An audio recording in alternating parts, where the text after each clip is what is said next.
Welcome to a dipper. If you have not subscribed, please subscribe because I am planning to bring out some videos that will help us and help the women who are going through domestic abuse. This is October Domestic Violence Month, so I'd really like to give out bring out some highlights and also to inform, to educate, and to help women. Well, today we have a very good topic: entitlement, and I realized that with us foreigners, and actually people from Kenya, some of us come to America or go to United States with a little bit of entitlement. You find that we think that people owe us a living, especially relatives, and also especially people who are giving service to you. You feel like, okay, because he's giving service to me and maybe I'm paying for it, and also because the government pays for it, I should be entitled to it. Our tone can be also very problematic. Me, I have a bad tone, and honestly, sometimes I have to tone it down. I have to tone it down because a lot of people, your tone can tell, even if you mean well, your tone can mean bad. So how does this relate to domestic violence? How does your tone, your entitlement and all that relate to domestic violence? Honestly, I have, and I'll tell you a story. I've taken women to I have advised women to go to the women's shelter. I have actually domestic abuse shelters here in America. I have even looked for them a place sometimes to go. I'm the one who will call and make sure that that they go. The reason why I used to call those places for them is because sometimes the language that we use to ask for help, if we don't know the language to use, you can come out wrong, like you can call a domestic shelter and you say, you guys, hi, this is my name is so and so, I need help. That's but the way you say it, or you guys, and then if they say we don't have, you guys should help me, you guys should help me. Do you hear the word "you guys should help me"? You know how wrong that can come. You guys, I called you guys and you guys are not helping me. You guys, that there can come out very wrong. And I'm telling you, you can call for help and they can give you help. They can give you information that can help you, but barely help you. You can call the shelter and they can give you information for domestic violence. They can redirect you to go get services from Salvation Army or from other places, or they can tell you to wait. So the way you talk and the way you approach need for help can actually make a difference whether you get help or not. I don't know if you guys understand me. The way you approach how you want help and how the people who you want help from can make a big difference. Your tone of voice and your words. So a lot of times what I do when I say that I help women when they're trying to get help with domestic violence is basically, I may not be the one giving the service, but I can help you how to talk, which words to use, and just how to ask for help. And I'm not saying that not everybody does this wrong. No, don't get me wrong. I'm not feeling like, no, everybody does it. But I have also, one time I took a lady to the women's shelter. I asked her I gave her and called her. Actually, I called for her. And I talked to the lady. The lady said, I put a conference call and they talked, and she ended up in the shelter because that is what she wanted to do. She wanted to leave her abusive husband. Now, the problem is when she got there, she started feeling like, what am I doing here? She started feeling like, first of all, this place is not, she felt like the place was not clean enough. She felt like the people who are there were not good enough. There was there were women who were of they didn't have as much as she does. They looked like they were, she said, she used the word, they're from the ghetto. And then the way they talked apparently was also not the way she wanted. So here's a woman who has left her husband. To me, she's homeless because she don't have a place to stay. Now, she has been helped to go there. The first day, she's criticizing that place by using the people who are there. Watch out, let me advise you. When you go to a women's shelter, it's not going to be perfect. And remember, you're homeless. Would you rather be on the streets or would you rather be back at your husband? And that is why nowadays, I don't call for the women. I make them call. That means if you want to go to the shelter and you call me, I can help you find the place, but I'm not going to make the call for you. The reason why I don't make the call for the women anymore is because I want them to be the one who take the initiative. I can advise them on how to do it. I can tell them on words to use. I can help them navigate their feelings, because sometimes a woman is being abused, but they don't know how to put it in words, how they're being abused. I can help you do that. But I can't make the call for you. I can't make the actual initiative to call, because sometimes I even call the shelter for the women and I help them get there. Then they start talking to their ex, and that is normal. Most women, because once they leave, they start feeling empty. Once they get to the shelter, a lot of them still call their exes. They call the same husband that they have moved out of their house, start calling them, because you mark you, as soon as you leave your house and go to the shelter, that man is going to be calling you. Even if he didn't want you, even if he's the one who chased you, even if he hit you, he will be calling to beg you. Now, that is where the problem comes. It's okay. Some of them will talk and say no, or some of them will ignore. I always advise people, don't be picking up their calls, even, but they still do. But even if you pick up their calls, now they start feeling like, why am I here? And let me tell you, it is uncomfortable, very, very uncomfortable to leave your home. Once you leave the shelter, it is a very, very, very, very uncomfortable place, because you have left a place whereby your kids can run around, you can cook your own food. Even though the house was unsafe, now you're feeling like maybe you should go back there, because these people look very scary, because they're new. The people around you, you have to share a room. Right there, you're with the, you're very insecure, because at the shelter, you'll feel insecure because you'll feel like, man, am I even going to get my papers? Then you'll feel like, I just left watching TV, being there, I don't have to do anything. Remember, a lot of domestic abused women, some of them don't work, so they're just at home sitting. They don't have paper, they're just sitting at home. It's very relaxing. You're sitting at home, even though the man is abusing you, you can sit, sometimes wake up how you want, cook whatever you want. Even if he's not buying you whatever food you want, it's still a very comfortable position. So a lot of women end up trying to stay where is comfortable.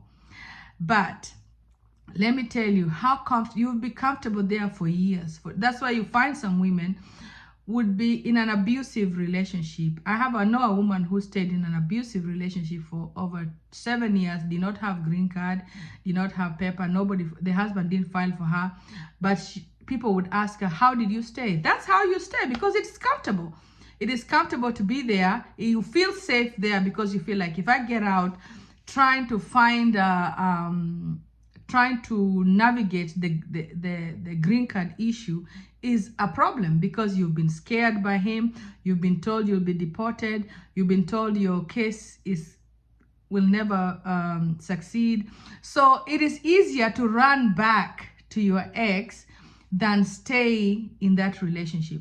Now, I'm telling you that you're better off being uncomfortable for a little bit, and then it succeeds. You're better off not eating. I have a woman who once told me, after she went to the shelter, by my advice, she started telling me that her children are missing ugali.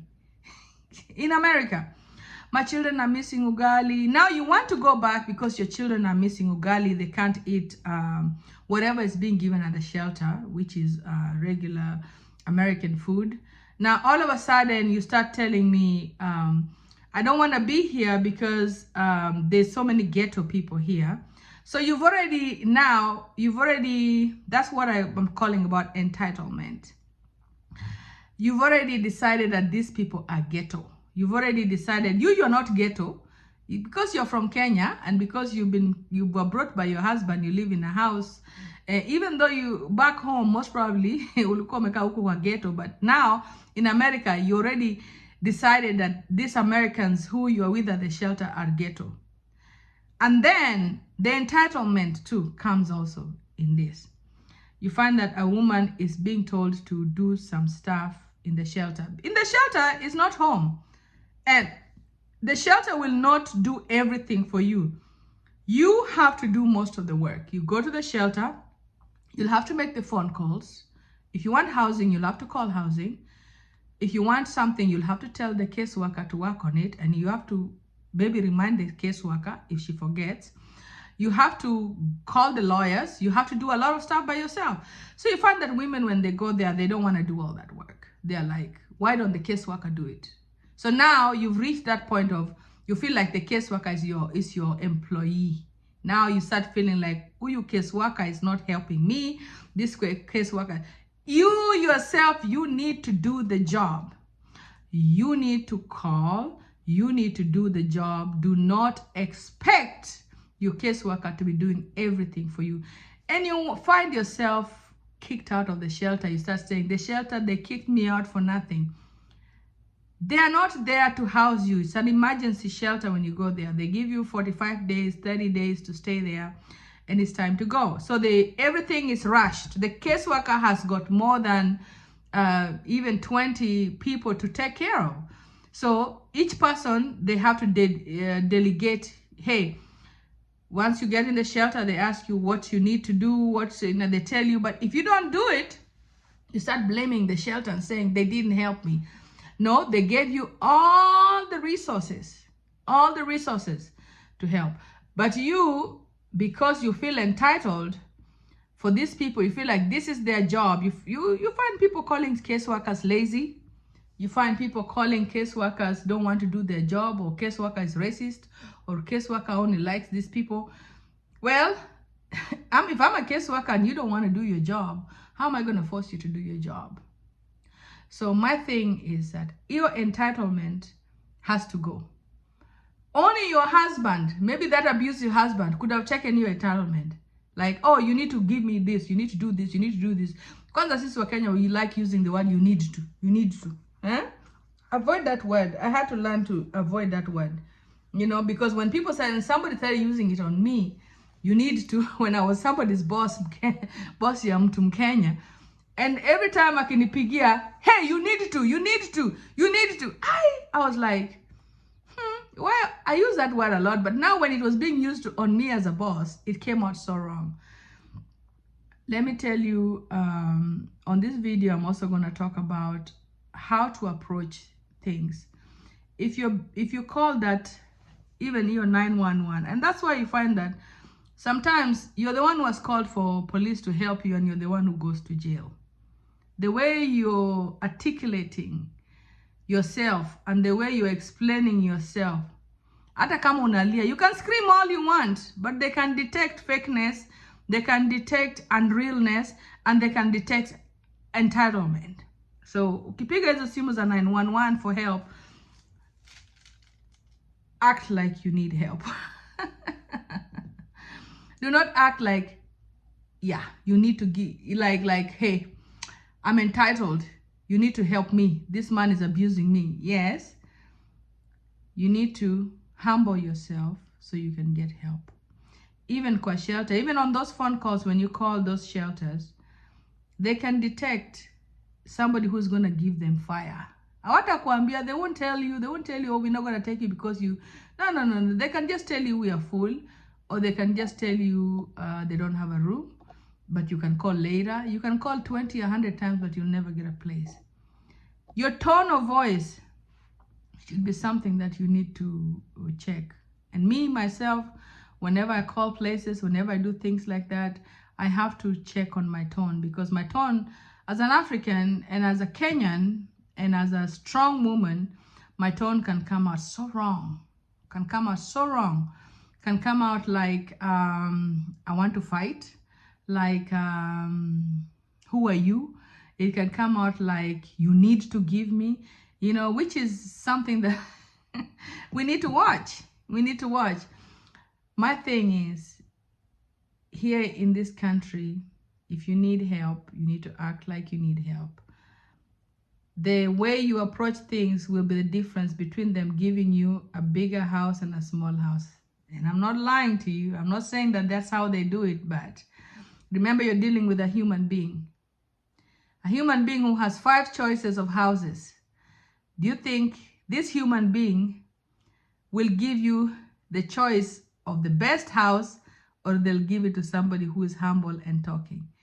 It'll give you the choice of, to send me at a lawyer, there's lawyers, and she knows 5 of the lawyers. They're all good. They're all supposed to be resources.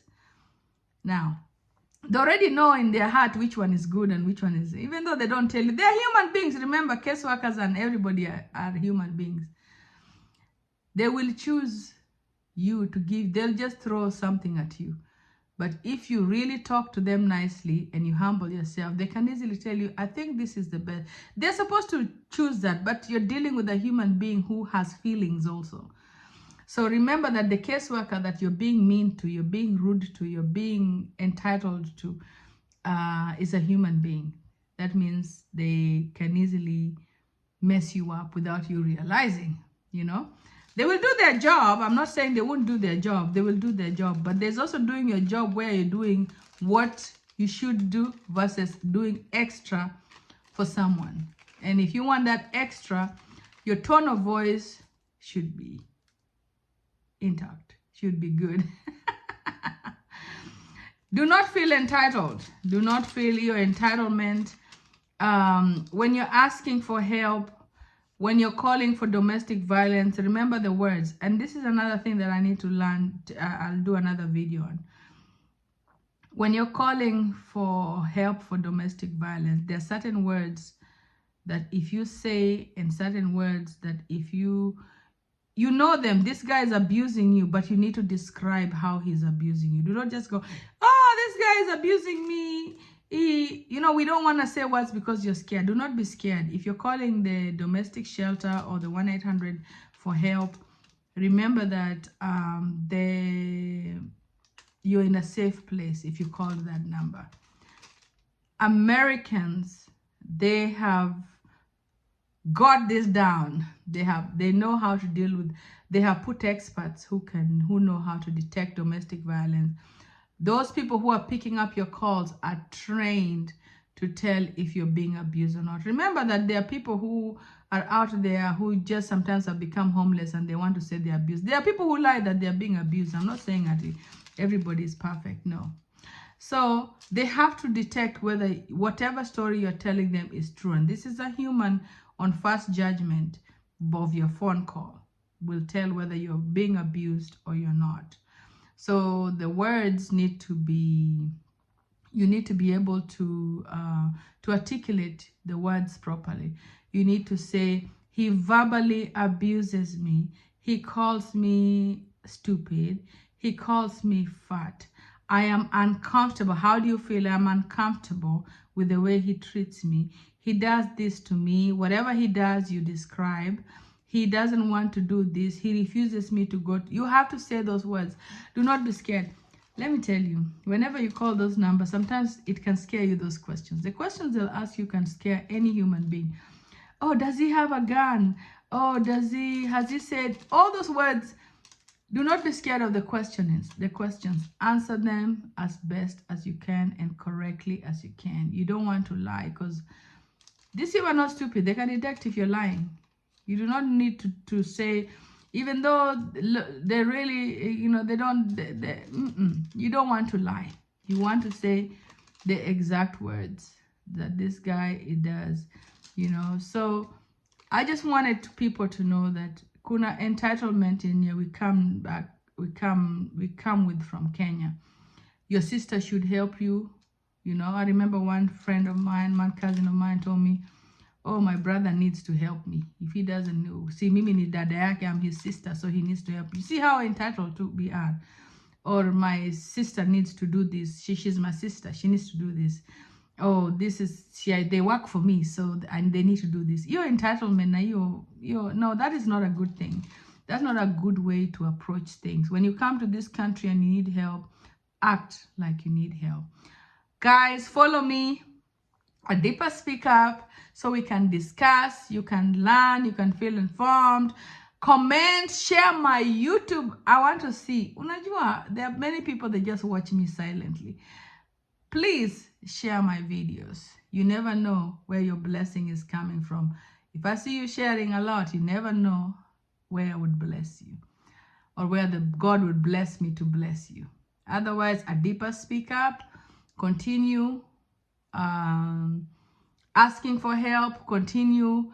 Remember, the 1-800-799-7233 is the national hotline for domestic violence if you need help.